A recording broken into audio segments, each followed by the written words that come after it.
What are we talking about? Well, we are talking about your teacher or some classmates that when they look at your work, they just don't approve what you have done. They think that you are off topic, that you have done something that was really bad, and therefore this was said in front of the class and you felt very bad. It's also the same situation we can find sometimes, I hope not too often, for young designers or young managers while they are presenting for the first times to the big boss or the big management or simply their managers. And what happens? Well, your manager turns you down, saying, sorry, what the hell are you doing? Or what did you do? We are not asking for this, we were asking for that. And because those are the first times that you start presenting your work into a real professional environment, I am sure that you feel like you would like to disappear. That you will, maybe you even feel like crying, because it's a mortification, you're mortified. Well,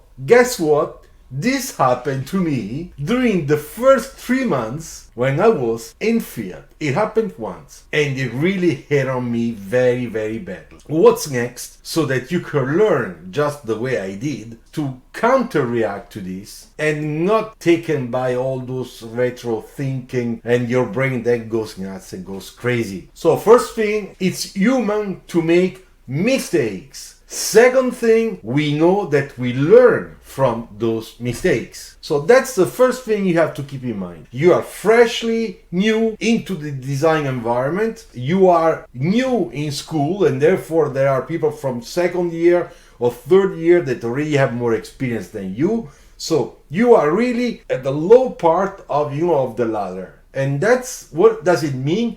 That you have everything to discover and to learn. So if you put your mindset into this, if you frame your mind into the fact that you are really there to learn and therefore acquire experience, you don't care to make mistakes. Because it's thanks to those mistakes that you will learn what you are not supposed to do anymore or not to repeat. So how do you react if a teacher tells you in front of the whole class when you are presenting, each one is presenting their own work, it's saying, oh, come on, I can't believe you did that. I mean, once to one of my students many years ago, I said, this looks like shit. And that was for me the way to push him to do better. And that was the case because 2 weeks later, that guy came back to his pace of doing things really well. It was just into a period of his time of life that he was too relaxed. And therefore, because you are students, that's exactly what can happen to you. That you realize that your work is not that bad, therefore you are part of the club of the good ones. And it's not written anywhere that you are really part of that club. Besides the club, I mean, what does it mean? But that's how you feel, I know. And that's wrong, because when you think and you believe that you belong to the club of the good ones, that's when you become vulnerable, weak, and you don't realize it. You keep on working, you go to school, you do your work, and your work quality goes down. And then the teacher, or sometimes even your students, I mean your classmates, they realize something is wrong. And therefore, when there is a moment to make that presentation, okay, you go there and the teacher is the first one to say, come on, this is not what I'm expecting from you.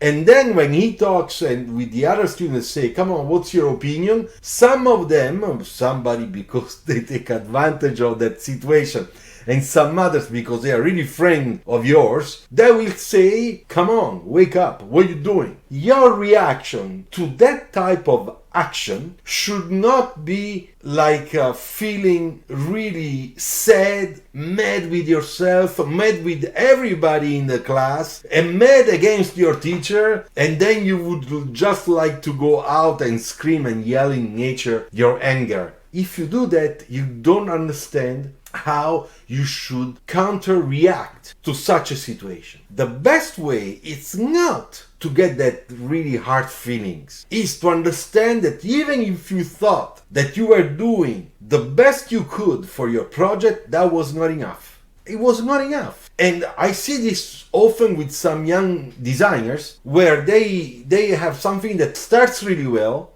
but it's not quite accomplished. And when they get to the presentation, whether it's a small presentation internos, between just us, the management, the closest management, or whether it's a bigger presentation, they don't fail, but they don't make a success of their presentation. The thing can happen, and what you have to do, you have to learn how to react to that. The best advice I can give you is to listen with your ears, okay? I don't want to be arrogant, go home and say, no, I'm gonna show them who I am. No, because that's worse. The most important thing I'm asking you to do is to listen. Listen the opinions, listen the feedbacks, and try to understand what's going on and why your work is not deserving a good positive critique or feedback. Then once you make that analysis, you will 100% recognize that there is something that was wrong in your work. Therefore, you will learn how to fix it. And hopefully, next time you go and have your presentation, whether it's going to be in school or at work, you will not have that problem anymore if you listen. Sometimes you can have the manager, in case of work experience, that then later comes to you and explains to you what really was not going well for your presentation. Because the interest of management is that everybody, especially at the beginning, are pushing really hard to get the right creativity out in the right way, and most of all, that creativity has to be cohesive with the briefing of the project. In school, if you are a young student and you are experienced this type of strange situation, then ask the teacher if the teacher does not come to you. You have all the rights to ask the teacher.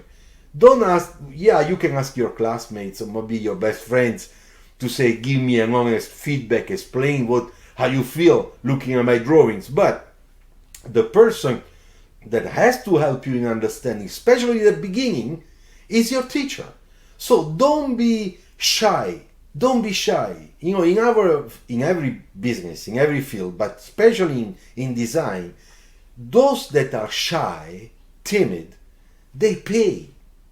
Those that are not shy, that are willing to ask questions, are willing to be participative, to be there, that they are not scared even if they have an unsuccessful story during a presentation or making a model or doing a critique. That's okay. Those are the ones that learn more and learn also how to control their emotions, because the reaction is very important. I've seen people getting really pissed.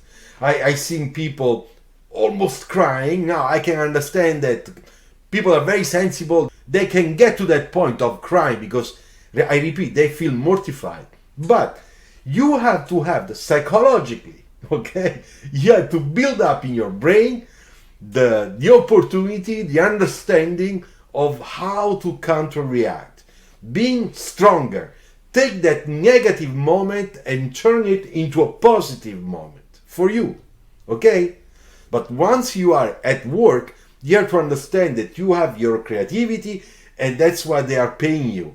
But at the same time, you want to make sure that what you produce is cohesive within the design philosophy of that company, of that design director, managers, other designers. And therefore, you have to learn how to jungle between your taste and what you would like to do and what the company is asking you to do, okay? Because the company is never going to tell you, you must do this way. No, because that's stupid. But you will understand, working within the design team, that you can do things, and then there is a moment, if you really want to be successful, that you have to apply some modifications to make sure that everything is fitting together. And when I mean together, with that company. Therefore, they still to work, on the project, to optimize, change some details, change some things, maybe simplifying your design, and you will see that at the end you will have something that is cohesive with that design policy, design philosophy of that company.